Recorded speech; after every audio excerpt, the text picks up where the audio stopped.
What's going on, y'all? We are back with another NFL mock draft, and this is the first one officially in the off season of the NFL. Congratulations to the Seattle Seahawks on winning the Super Bowl. But hey, it's my favorite time of the year. It's mock draft season. And as a Dolphin fan, this started in like November. But hey, now it's officially draft season. Let's go ahead and get into it, starting with the number one pick. We're not going to waste any time. It's going to be Fernando Mendoza, and I don't think there's any reason to have a discussion about it any farther. I mean, he just is going to be the pick, and I'm very excited, that Clint Kubiak will be his head coach. Number two for the Jets. I think it's still pass rush. Like it's either Ruben Bain or Arvell Reese. I'm going to be honest.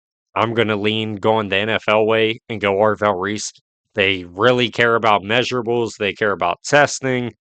Arvell Reese is going to have all of that. I mean, he's going to test phenomenal. He's going to measure great for a linebacker slash edge rusher.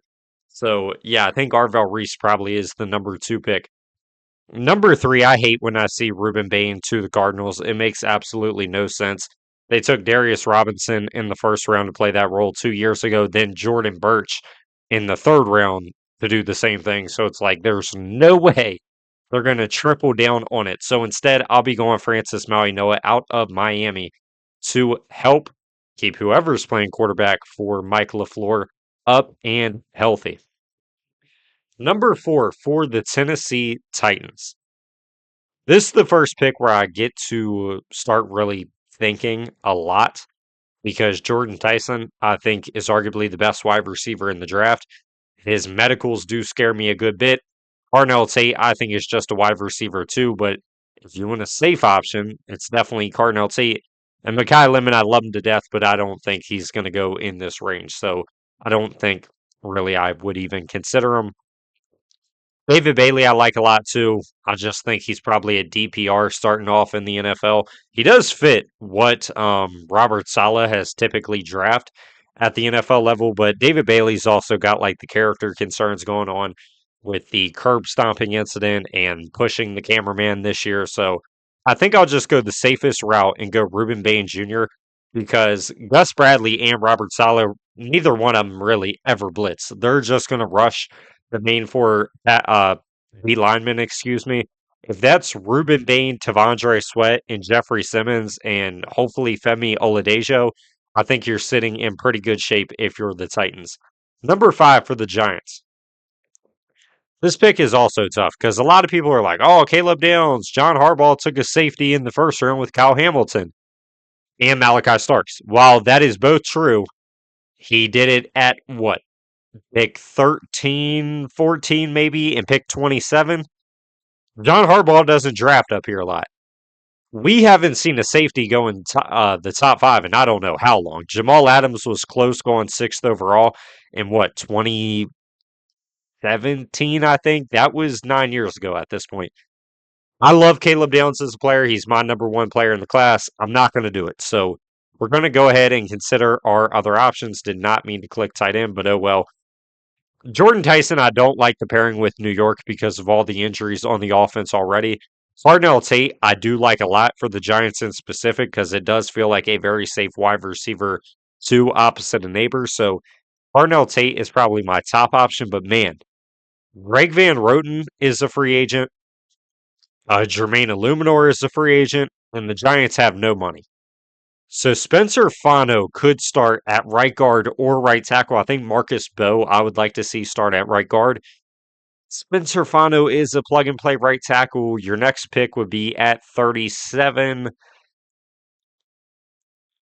Oh man, I do like the tackle value with taking a shot on maybe Blake Miller and Max in a hypothetical world where it's a two-round mock. So yeah, go ahead and give me Cardinal Tate out of Ohio State to be that Robin to Malik Neighbors Batman on John Harbaugh's offense. And Harbaugh's also took wide receiver in the first round. He took Rashad Bateman, he took Zay Flowers. So the argument for safety is the same with receiver. What do you value more? Because I think you could potentially get Emmanuel McNeil Warren in the second round. So I'm not going to say this is the route I would go because Cardinal Tate's probably like 12 or 13 spots lower on my big board than Caleb Downs, but I do think it's probably more realistic. Number 6 for the Browns.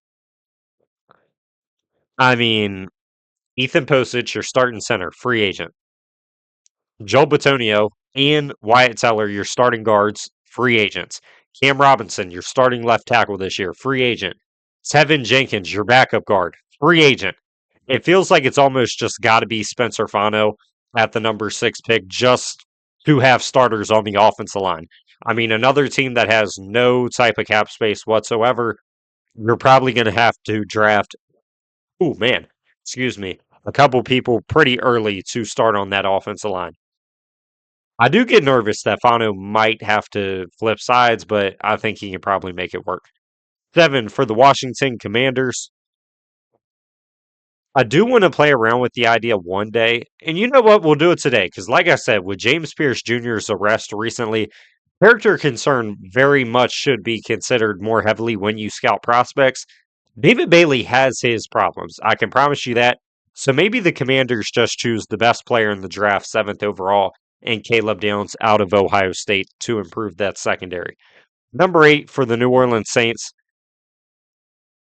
I mean, Chris Olave can't stay healthy as things sit already, so I don't know if I want to add Jordyn Tyson to that mess. David Bailey, like I said, I like him, but I don't know if I want to do that just for the sake of I'm trying to make him fall. So I think at number 8, it's not going to be Jeremiah Love either because I didn't know Kamara would have to be a post June 1st cut to release him. At that point, you might as well just keep him for another year.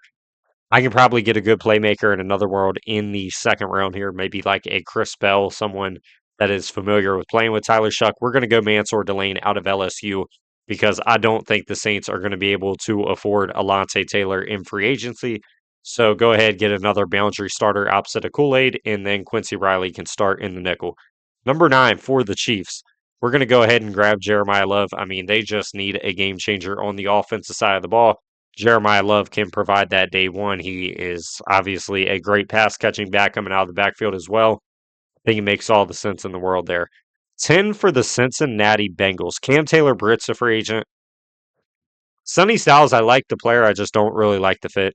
I think Barrett Carter was okay as a rookie, and Demetrius Knight was actually pretty solid.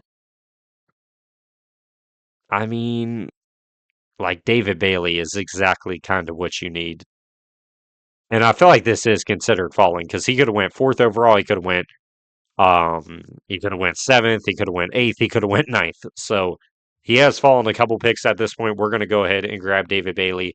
And I mean, I think he fits the mold pretty well. He's not huge like a Shamar Stewart, but he's a pretty good athlete off the edge. And it's a pretty great Trey Hendrickson replacement, in my opinion.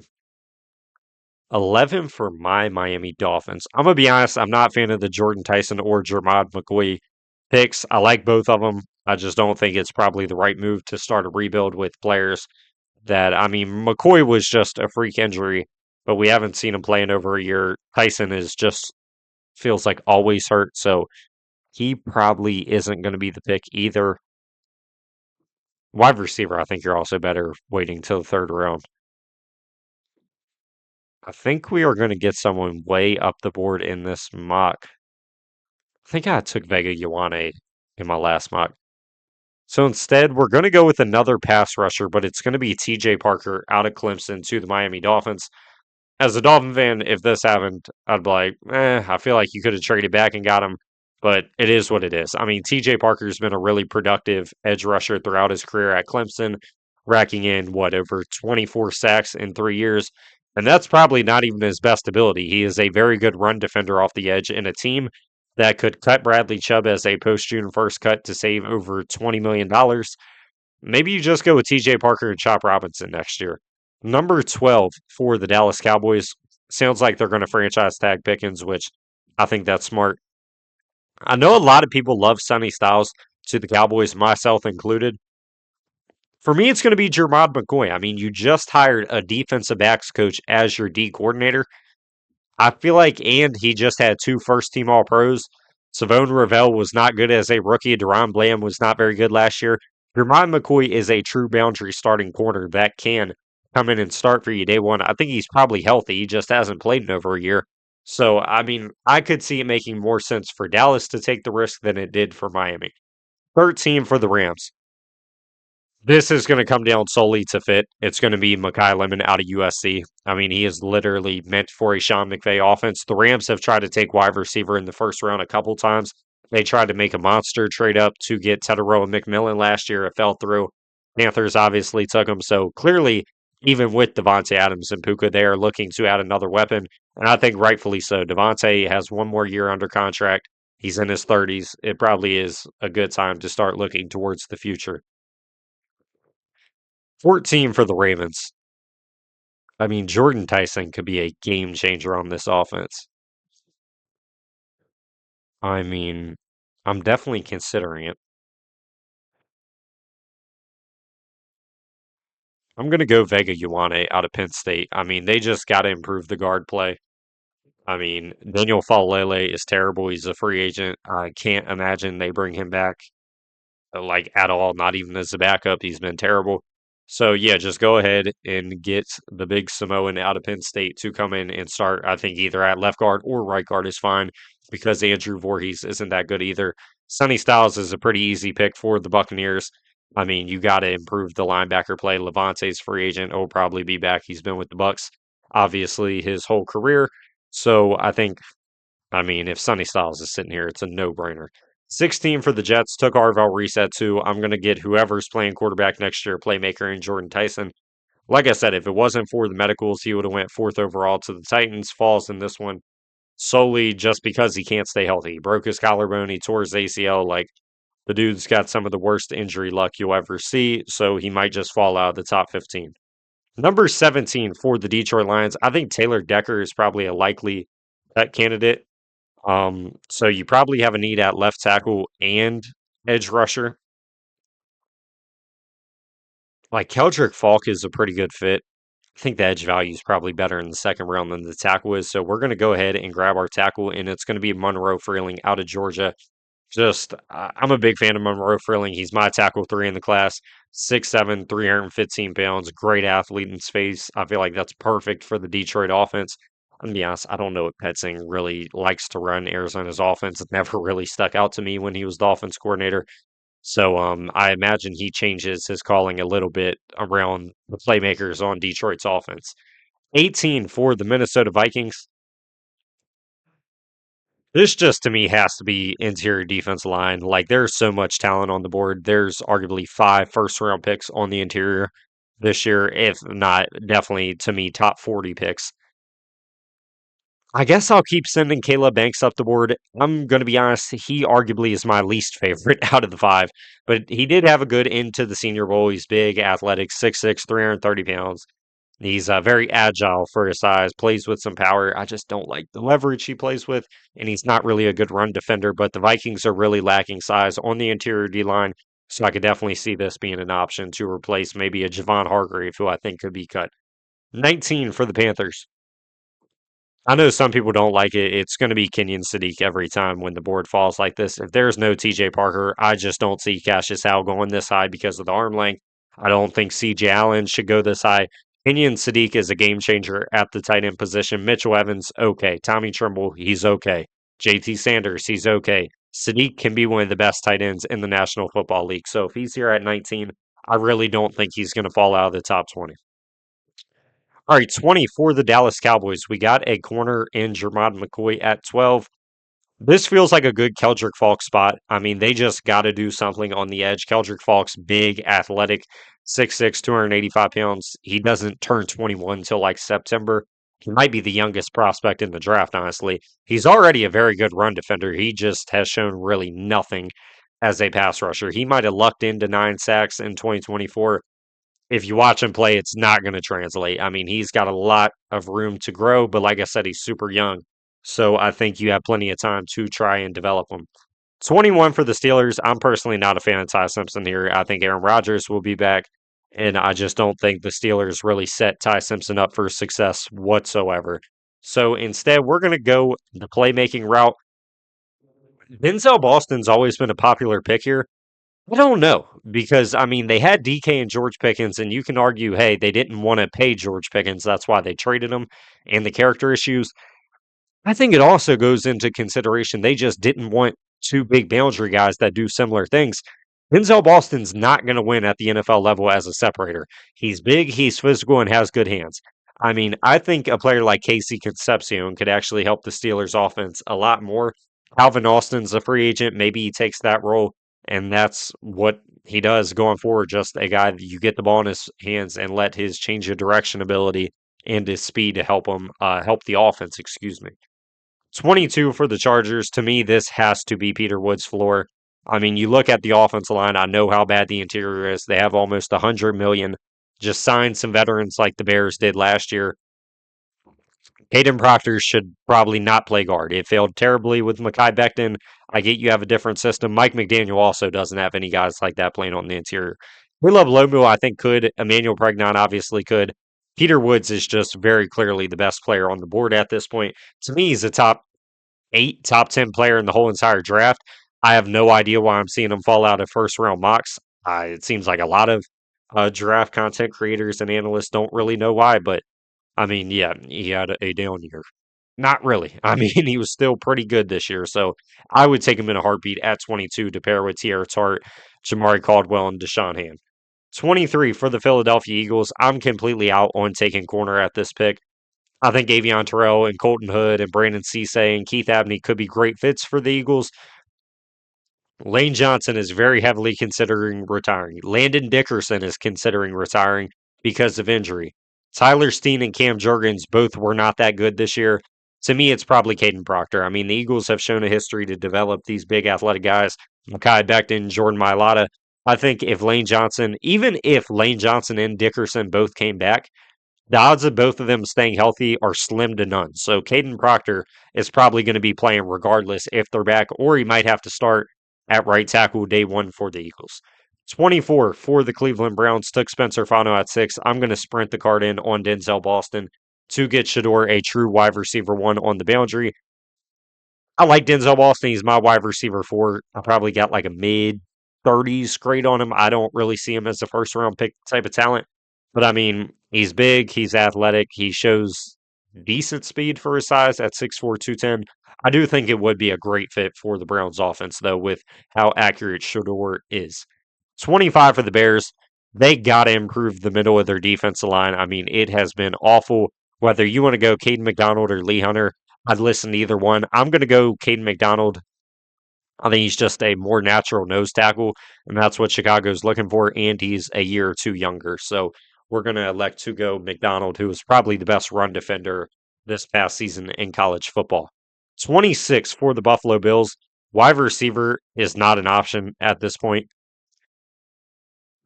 Edge rusher, Akeem Mesidor, I'm definitely heavily considering. I think he'd be a great fit with Greg Rousseau and Landon Jackson. CJ Allen, I'm considering because Terrell Bernard wasn't as good as what we've seen him be. Matt Milano's probably not brought back. Dorian Williams is okay. Safety, I'm not considering. I really think Caleb Downs is the only safety that goes in the first round. Granted, Emmanuel McNeil Warren and Dylan Thieneman, to me, are both top 35 players in the draft, so they rightfully so could. It's the least valuable position in football up there with center, so I just don't think that's likely.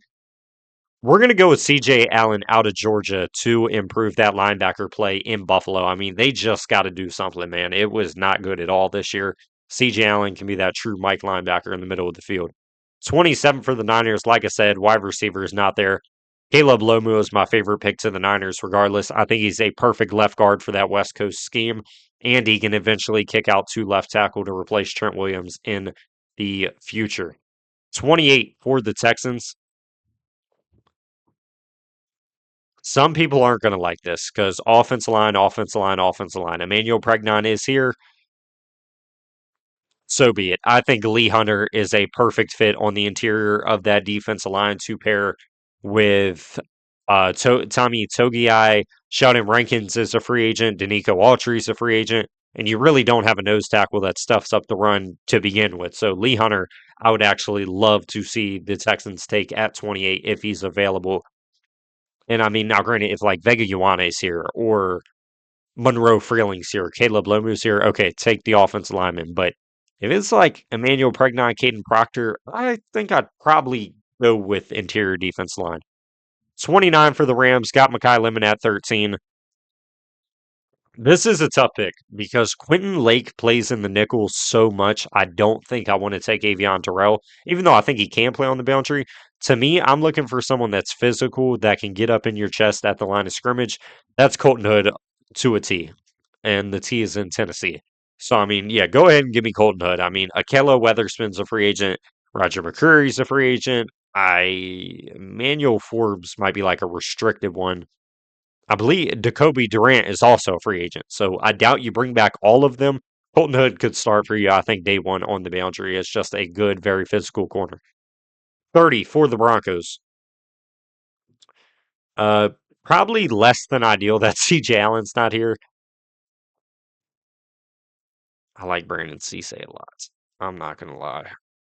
How big, real quick, we're gonna go off track. How big is John Franklin Myers? I believe he's like 295 pounds. Let's just check real quick. Oh, they updated the free agents. That is beautiful. 6'4", 290. I mean, granted, it's not the exact same role, but oh man, I feel like Hakeem Mesidor could play that role. I think Keldrick Falk's like perfect for it if he fell, but like he clearly didn't. So what do we do? Like wide receiver, like I said, there nothing here says, oh yeah, like that's the first round pick. I just don't think other than the top five, maybe even I think KC could fall out of the first round. Tight end, there's obviously nothing. Um, I guess I could go Anthony Hill if I wanted to. I just really don't see him being a first round pick. Brandon Cisse would be a very good Riley Moss replacement, but I don't see them doing that. I think we're going to send it with the Akeem Mesidor experiment replacing John Franklin Myers. Now, granted, he's going to have to play inside a lot more than what he did at Miami, but I mean, I think it's possible that he can make it work, and if not, he can just be a very good rotation guy out on the edge. I mean, Akeem Mesidor is going to play regardless. So, in an ideal world, you want him in the Franklin Myers replacement, so you're not replacing anyone else. At the end of the day, he's going to play for you regardless, and there's really nothing else here that I like at all. Christian Miller probably might have been the perfect fit. Now that I thought about it, but Akeem, I think, is probably more likely to go in the first round. All right, 31 for the Patriots. If you watched the Super Bowl, you came out with the conclusion that either the wide receivers suck, Drake May sucks, or the offensive line sucks. It's definitely not Drake May. So I'm going to go ahead and improve the offensive line. Jared Wilson has been pretty bad this year. And you want to know why? It's because he's not a guard. He's a center. He was a fantastic center at Georgia. So now going forward, Will Campbell left tackle, Pregnon left guard, Jared Wilson back in at center. 32 to end off this first round mock post of the Super Bowl with the Super Bowl champion Seattle Seahawks, which I would have never guessed that in a million years before the NFL season. We're going to go with Brandon Cisse out of South Carolina to be that Tariq Woolen replacement, true boundary corner to cause some havoc. Let's go ahead and do a recap for y'all. Obviously, you can rewind, but one final recap. And yeah, let me know your thoughts on the video. I do want to address a couple players that fell out of the first round because I'm sure there will be a couple comments. Avion Terrell is really small. I think he's a nickel corner. So if you're not drafting him to be a nickel corner, I don't think you draft him with multiple true boundary options available. Cassius Howell's arms are really short, man, and I don't know if someone's going to take that risk. They very well could. I don't think they do. Ty Simpson, if the Rams or Steelers don't take him, I just don't think he goes.